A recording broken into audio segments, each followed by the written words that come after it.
Welcome. In this lesson, we'll discover how the integral, one of calculus's most powerful ideas, naturally arises when businesses ask a simple question: how much total profit did we make? Imagine you own a small factory. Each day you record how much profit you earn per unit sold. That's called your marginal profit. Here's the problem. We have profit rates at a few snapshots: 1 unit, 2 units, 3 units. But summing up those discrete snapshots misses all the profit earned between them. We need something better.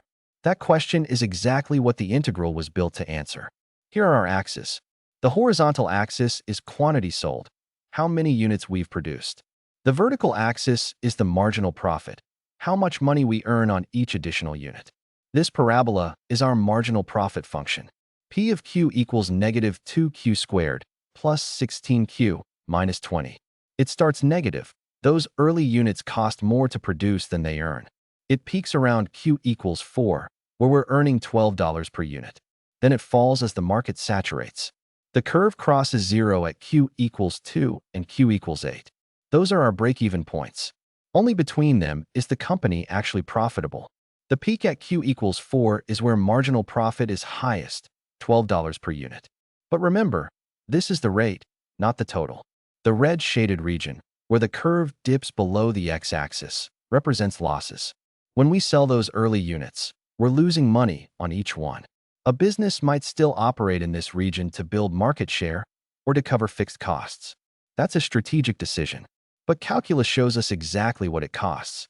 The integral of p from 0 to 2 is negative, which mathematically captures that total loss. Now for the core idea. If we know the profit rate at a single point, we can estimate total profit over a small interval. Rate times width 0.1 rect profit rate at the midpoint. Width is the interval. Area equals approximately $5 of profit for that slice. Now let's add more rectangles. Watch the estimate update. For rectangles, rough approximation. 8, getting closer. 16, tightening up. 32, very close now. 64, nearly exact. As n grows, the estimate converges toward a fixed value, $36.67.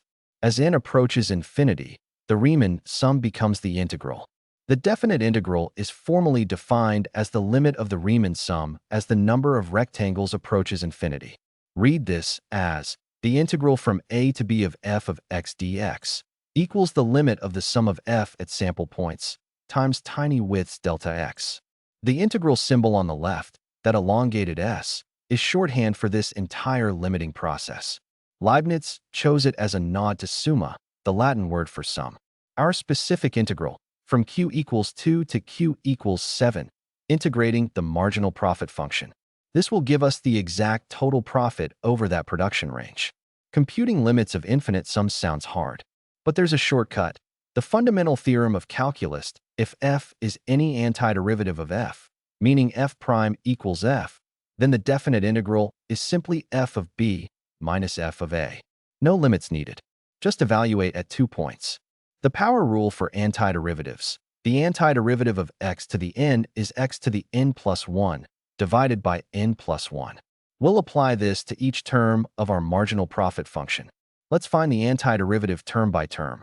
Term 1, negative 2q squared goes to negative 2/3 q cubed. Term 2, 16q becomes 8q squared.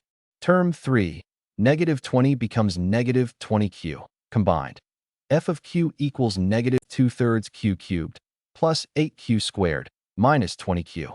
Now we evaluate at the bounds. F of 7 gives us 23.33. F of 2 gives us negative 13.33. F of 7 minus f of 2, 23.33 minus negative 13.33. Total profit, $36.67. Here's what that means visually. The golden area under the parabola from q equals 2 to q equals 7 represents our 36.67. Every infinitely thin vertical slice under the curve is one tiny profit contribution. Each slice has height p of q, the profit rate, and infinitesimal width dq. The integral adds up all of them continuously, giving us the exact total. Our marginal profit function is the difference between a revenue curve and a cost curve. Revenue rises then flattens as the market fills. Cost is U-shaped, cheap at first, expensive at high volumes.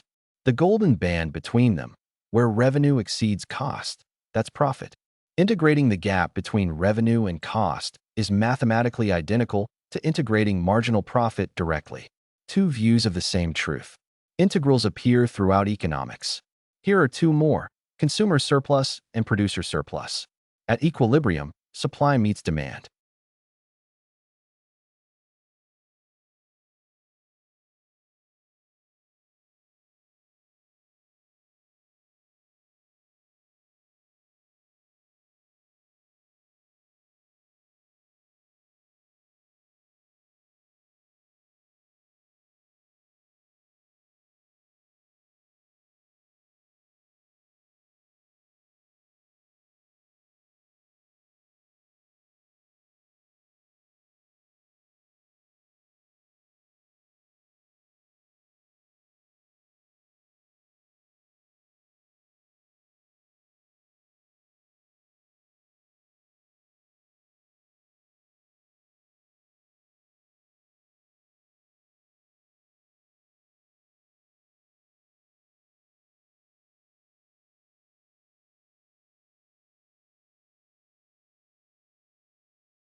Price settles at P star, about $44 here.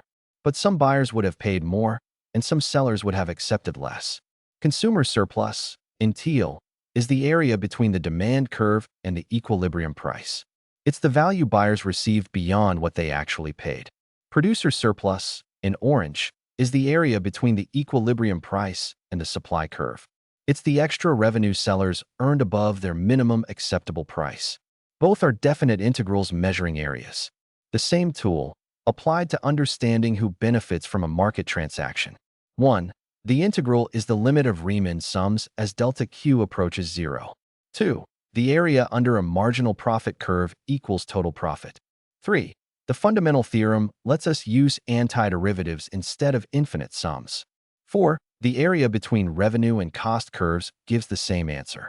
5. Consumer and producer surplus are both integrals. 6.